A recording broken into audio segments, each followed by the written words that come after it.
Taylor Swift's team allegedly told Megan Thee Stallion not to date Travis. The Taylor Swift saga has officially left the music charts and entered full-blown pop culture chaos.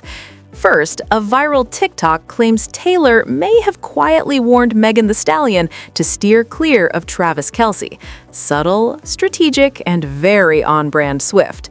Then, as if that wasn't enough, wedding bells are no longer just rumors. Insiders are now spilling jaw-dropping details about Taylor and Travis's upcoming million-flower wedding, complete with over-the-top florals, fanfare, and Swift-level spectacle. Can say nothing. That means it's happening. I've signed so many NDAs. Next, Swift is flexing her jaw-dropping economic power in a new book that breaks down how her fandom doesn't just stream music, it moves markets. And just when things couldn't get messier, Tony Romo admits he knowingly stirred chaos on live TV by calling Taylor Kelce's wife, fully aware it would send fans into a spiral.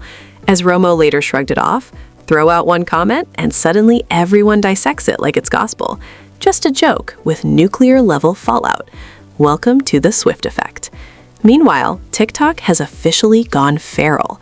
A video racking up over 62,000 likes claims Taylor may have quietly stepped in as a matchmaker, or more accurately, a match blocker, when it comes to Travis Kelce and Megan Thee Stallion. The two crossed paths on set, Travis serving full gladiator energy, Megan reigning as an empress. The chemistry was strong enough to make fans' hearts skip a beat, and allegedly strong enough to catch Taylor's attention too. Throw something out and everyone looks into it so much, and it's like, just a comment, just a joke. Silence. Then the gates swing open. According to the clip, once Taylor's inner circle caught wind of this Pepsi-powered rendezvous, a friendly but very firm back off memo was allegedly delivered to Megan. No public drama, no messy headlines, just a subtle, Swift-level intervention. Now, rewind. This isn't the first time Kelce's name has floated alongside other high-profile women. Longtime rumor mill aficionados will remember whispers from the 2023 CMT Awards, where Travis was allegedly spotted testing the waters with Megan, only for her to sidestep gracefully with what one source called a perfectly neutral nod. Translation: thanks, but no thanks. The new TikTok simply mashed that old gossip with fresh speculation, and unsurprisingly, the internet devoured it whole. Are you ready? Silence! Open the gate. Reddit sleuths didn't help. They immediately dug up throwback pics, side-by-side comparisons, and old rumored flings, pouring gasoline on the already blazing will they won't they debate. Here's the real kicker. None of this has been confirmed, and it probably never will be, but that hasn't stopped fans from absolutely loving the chaos, because it follows the classic formula every time. Travis meets someone cool, social media spirals, Taylor Swift quietly flexes her influence, and a TikTok explodes. Toss in a gladiator-style Pepsi ad, sprinkle a little romantic tension, and boom, you've got a story that keeps feeds buzzing for days. But while TikTok drama was the appetizer, the main course has officially arrived: wedding bells. Travis Kelce's offseason hasn't been about playbooks and film study, it's been about flower budgets and seating charts. Since getting engaged in August 2025, Kelce has reportedly gone all in on wedding planning with his future wife, while Taylor somehow balanced the chaos of dropping her 12th studio album, The Life of a Showgirl, in early October. And when we say this wedding will be floral, we mean borderline unhinged. Insiders claim the celebration could feature anywhere from 100,000 to an eye-watering 1 million flowers. One source even suggested Taylor could casually spend $1 million on blooms alone. This isn't a wedding, it's a full-scale botanical takeover. Pulling it off will require a small army. Picture a production team so massive it could double as a marching band, except instead of instruments, they're wielding roses, lilies, and probably a few strategically placed sunflowers, just for dramatic effect. Taylor Swift's team allegedly told Megan Thee Stallion not to date Travis Kelce. Travis and Megan almost dated before he went out with Taylor Swift, and apparently Taylor's team found out about it and shut that down before it could even start. And she made sure that she was the one that Travis. Rumor has it the big day is penciled in for June 13th in Rhode Island, right near Taylor's famously swanky seaside home. the perfect backdrop for what insiders are calling a literal castle made of petals. Honestly, between Travis's gladiator-level physique and Taylor's showgirl-sized empire, this is shaping up to be rom-com meets Game of Thrones. And musically, Taylor hasn't slowed down for a second. The life of a showgirl is racking up accolades, dominating charts, and cementing itself as an emotional empire built from every curveball life ever threw her. The album is packed with razor-sharp storytelling, heartbreak, triumph, and allegedly even a little life advice from her future husband. Because if you thought Travis Kelce wasn't getting homework assignments from Taylor Swift, think again. Rolling Stone insiders have described the project as a sonic journey where failure leads to freedom, which might explain why Taylor isn't just planning a wedding, she's staging a full-blown takeover of Rhode Island. And the numbers back it up. She's dominating RIA certifications, topping year-end lists, and making history as the first female artist to surpass 100 million certified album units across her catalog. Studio domination? Check. Wedding planning domination? Also check. While Travis focuses on touchdowns and celebrations, Taylor is orchestrating a million-flower masterpiece, and somehow they're keeping their love story front and center without missing a beat. Add in Swift's famously meticulous team, and this wedding is shaping up to be as strategically planned as one of Kelce's game-winning drives. But flowers and fairy tales aren't the only empire Taylor's building. Enter the economics era. A new book titled Swiftonomics, written by a University of Kansas economics professor, dives deep into how Taylor represents modern female economic power, not just individually, but through the sheer force of her fandom. The book argues it's less about Taylor as a cash machine and more about how she's unlocked the collective spending power of women everywhere, transforming fans into a unified economic force. Merch drops, tour tickets, viral moments, they're not just pop culture events, they're economic movements.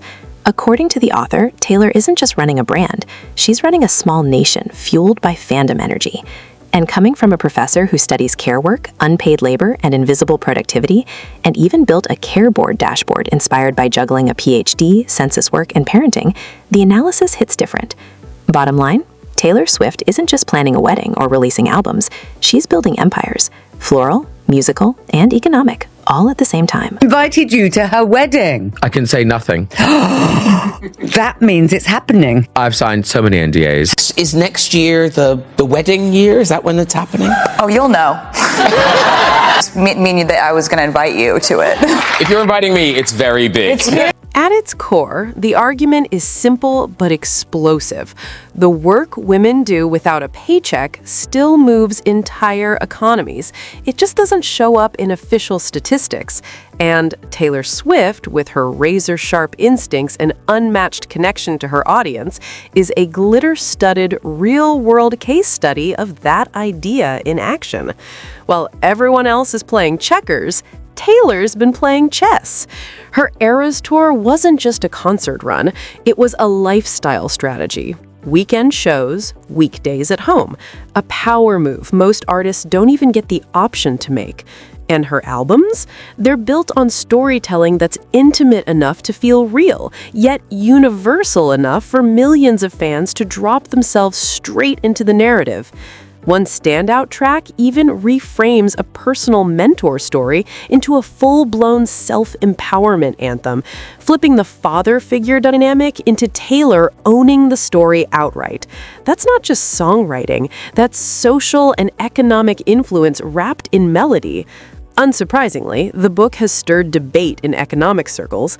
After all, leading with a blonde pop star and sparkly boots isn't exactly standard feminist economics. But the author argues that's precisely the point. You can't keep ignoring how women like Swift wield massive cultural and financial influence, especially when it's powered by fans, largely women, who turn her into a global force without her ever touching a spreadsheet. Beyond albums and tour tickets, the ripple effects are measurable. Merch drops, tour structures, lyrical messaging, every decision sends economic waves that traditional models routinely overlook. Misty's message is clear. It's time to recalibrate how we define economic power, accounting for both what's visible and what's been invisible for far too long. by creating the first national data infrastructure of real-time caregiver-centered labor market insights. By pairing a large-scale longitudinal survey of more than 10,000 women with monthly caregiver-centered labor market indicators published through the Care Board, we will transform fragmented data into a sustained public reporting. Taylor Swift may be hyper-visible, permanently in the spotlight, while millions of women quietly carry invisible labor every single day, juggling careers, caregiving, and life's nonstop chaos with little recognition. Swift's fandom and laser-sharp career strategy show just how powerful that influence becomes when it's finally acknowledged and leveraged. According to insiders, the long game goes even further. The ideas behind the Care Board could eventually reshape how federal systems track economic activity, pulling caregivers and chronically undervalued work into official statistics for the first time. So while Taylor is topping charts, planning a fairy tale wedding, and rolling out blockbuster albums, she's also, unintentionally, starring in a real-world case study, proving that women's labor, both visible and invisible, is what actually keeps economies moving. Sometimes pop stardom and economic revolution arrive hand in hand, glitter boots included. And speaking of Swift-sized empires and headline-making moments, the Super Bowl got its own pop culture plot twist courtesy of Tony Romo. The former Cowboys QB turned commentator has openly admitted he enjoys stirring the pot on live TV. A couple of years back, when Taylor flew in from Tokyo just to cheer on Travis Kelce, Romo couldn't resist leaning into the chaos. His most infamous move? During the Super Bowl in Las Vegas, he casually referred to Taylor as Kelce's wife, despite the fact they'd only been dating for a few months. One throwaway line. Instant internet meltdown. And Romo? He knew exactly what he was doing. After the Eras Tour, I think it was over 10 million people who actually attended the Eras Tour and saw her in concert. Over $2 billion in earnings from the tour, and it was just such a delight for so many people to see her out there and perform. And if you watch the docuseries, which I woke up at 2 a.m. to watch it. He later admitted it was completely intentional, a sly move meant to make viewers pause, rewind, and spiral over whether he had insider intel. Textbook Tony Romo trolling. Kelce's wife, Taylor Swift, in the audience, or I'm sorry, the girlfriend. Here's a cleaner, punchier rewrite with that playful chaos fully intact. Welcome to the Romoverse. He loves walking the razor-thin line between insight and chaos, teasing fans without ever actually confirming anything. Romo has even admitted it's hard for him not to slip in Taylor-centric jokes, basically treating a Super Bowl broadcast like improv night, part play-by-play, part social experiment. And the audience? They ate it up. Social media erupted instantly, with reactions ranging from, wait, did he just say that? To full-blown memes crowning Romo the ultimate sports gossip ninja. At some point, he clearly realized that if you can't outrun the pop culture tsunami, you might as well surf it live on air. That same playful, slightly unhinged energy carried through the 2025 season on his radio appearances, where Romo openly acknowledged the chaos of live commentary. After all, it's 3.5 hours on air, calling plays, reacting in real time, keeping viewers hooked, and dropping just enough "did he really just say that" moments to keep the internet buzzing. To Romo, it's high-stakes improv. And with Jim Nantz back by his side, Romo is officially locked into the CBS booth through the 2026 season and beyond, contracted through 2030, which all but guarantees years of live sports mischief, with a generous side of pop star drama. Something out and everyone looks into it so much. It's like, just a comment, just a joke. Kelce's wife, Taylor Swift, in the audience, or I'm sorry, the girlfriend. Not yet. Audience, or should I say, the girlfriend? Not quite yet. Wait, what? That's a wrap for this video, but trust me, you won't want to miss what's coming next. See you there.